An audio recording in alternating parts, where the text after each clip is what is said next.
The days that followed Nedu and Ada's dinner were moments of emotions for both of them. Every text they exchanged, every smile shared, and every casual touch seemed to carry a weight they hadn't fully acknowledged. The chemistry between them was unmistakable, like the electricity in the air before a heavy rainstorm. It wasn't long before Nedu invited Ada to his home for the first time. The invitation came in his easy smile and playful banter during a phone call. "Hope you like suya," Nedu teased.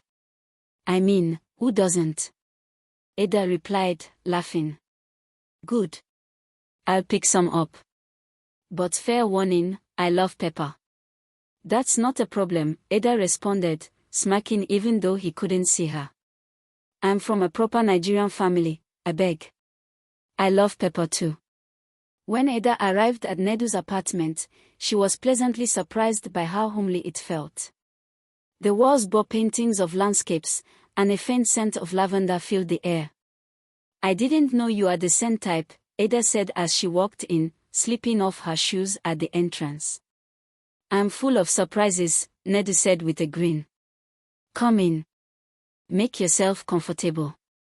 The suya, wrapped in foil and hot, sat on the dining table next to 2 glasses of chilled zobo. Ada couldn't help but marvel at how simple yet thoughtful it all felt. "You're trying to impress me, aren't you?" Ada teased, raising an eyebrow as she took a seat. "Is it working?" Nedu shot back, sitting across from her. The dinner was filled with easy laughter, their conversations flowing effortlessly from childhood memories to their favorite movies and even their craziest dreams. But as the night deepened, the mood in the room shifted. "Can I show you something?" Nedu asked, standing up and holding out his hand to Ada. Curious, she took his hand, letting him lead her to the balcony.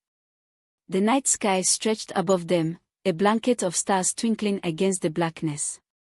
The soft glow of streetlights below illuminated their faces. "This view is incredible," Ada whispered, leaning slightly against the railing.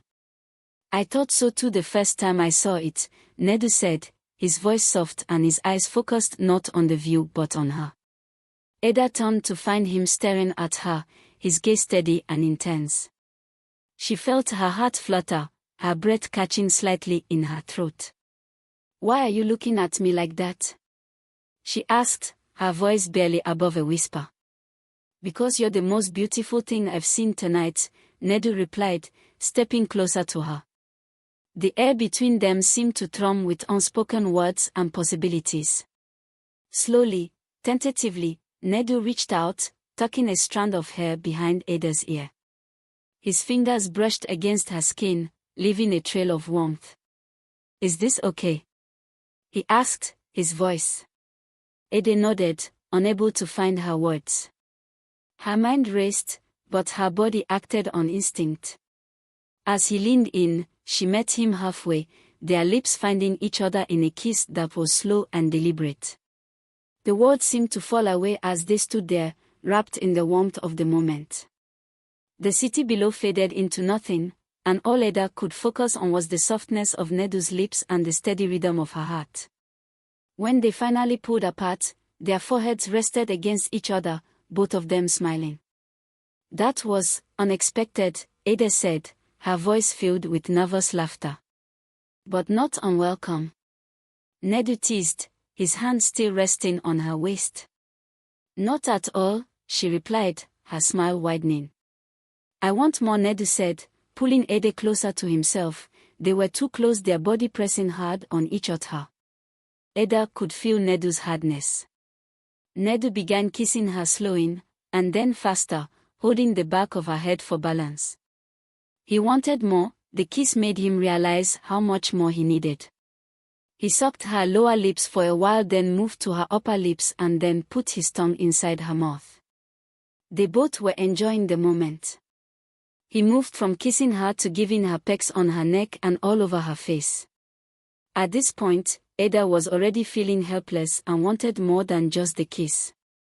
Nedu wanted more too, so he reached for her breasts and grabbed them while still covering her lips with hers. Ada wanted to gasp but no sound came out. She also reached for his nipples and squeezed them. They both wanted more. The tension between them at this point is very high, but suddenly, Nedu stopped. Ada asked him why he stopped. He replied that this was not the reason he invited her over. That they would continue on another day. Ada respected his decision and sat on the chair next to him, but deep down she did not want him to stop, she wanted more. They stayed on the balcony kissing and romancing themselves into the night, the kiss still lingering in the air between them. For the first time in a long while, Ada felt like she had found someone who truly saw her for who she was. And in Nedu's eyes, Ada saw a future filled with endless possibilities. Ada couldn't stop smiling as she left Nedu's apartment the morning after their heartfelt night on the balcony. She replayed every moment in her head, the kiss, the romance, their shared laughter, the comfort of being in his presence. It felt like a scene from a romantic movie. Over the next few weeks, their connection deepened. They spent more time together, movie dates, long drives through the city, and quiet evenings at home. The chemistry between them grew stronger, and soon their relationship felt like an unspoken promise of something enduring. One Saturday, Nedu invited Ada over for a quiet evening. This time, his invitation carried a certain weight. "Dinner at my place. It's my turn to impress you," he had said with a mischievous smile. Ada arrived in a simple but elegant outfit, a fitted green dress that hugged her curves. Nedu greeted her at the door, wearing a white shirt and black trousers, his smile immediately putting her at ease. "I see someone is trying to outshine me tonight," Nedu teased, pulling her into a brief hug. "Shine K. This is me being simple," Ada said, playfully rolling her eyes. The aroma of jollof rice filled the apartment as Ada stepped in. The dining table was set with candles, soft music played in the background, and everything about the ambience felt intimate. "You're really pulling out all the stops tonight," Ada said, raising an eyebrow. "You deserve nothing less," Nedu replied with a wink. They shared a cozy dinner, feeding each other bits of fried plantain, laughing over childhood stories, and stealing glances across the table. The air between them grew warmer with every passing moment. After dinner, they moved to the couch, a glass of red wine in each of their hands. The laughter that had been filling the room gave way to a comfortable silence. Nedu reached out, taking Ada's hand in his. "Ada, there's something I've been meaning to tell you," Nedu began, his voice softer than usual. Ada tilted her head slightly, her heart racing. "What is it?" she asked, her voice low. "You're not just someone I enjoy spending time with.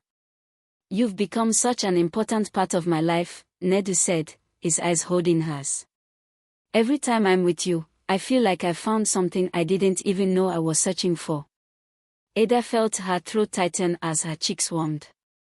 She set her glass down, her other hand tightening around his. "Nedu, you don't know how much that means to me. You've shown me a kind of love and care I've always hoped for," Ada said, her voice steady despite the emotions swelling inside her. Their gazes lingered, and slowly, they leaned into each other. Their lips met in a kiss, tender and filled with emotion.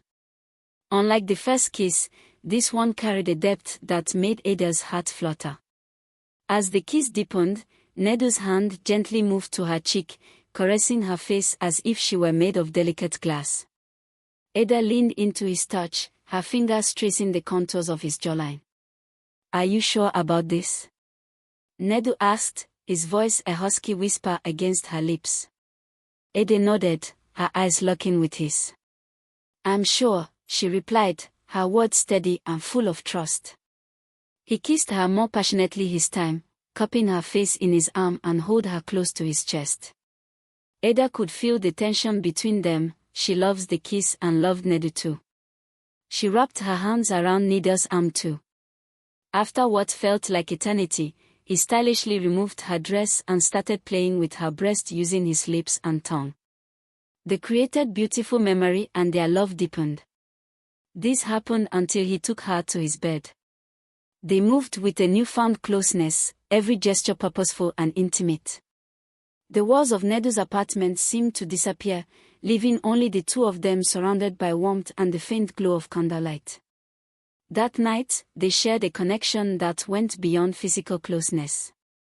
For Ada, it was more than romance, it was vulnerability and trust, an unspoken bond that assured her she had found something real.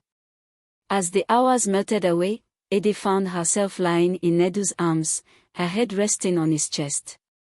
The steady rhythm of his heartbeat was a comforting melody, lulling her into a state of peace she hadn't felt in years. In that moment, she realized something she had always wanted but never admitted to herself out loud: she was falling, deeply and irrevocably, for Nedu. "Don't ever let me go," Ada whispered softly, her voice barely audible.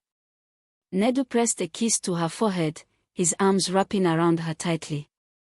"I don't plan to," he murmured. As the night deepened, they stayed tangled together, both knowing they had taken a step forward in a story that was only just beginning. The end. Please like and subscribe.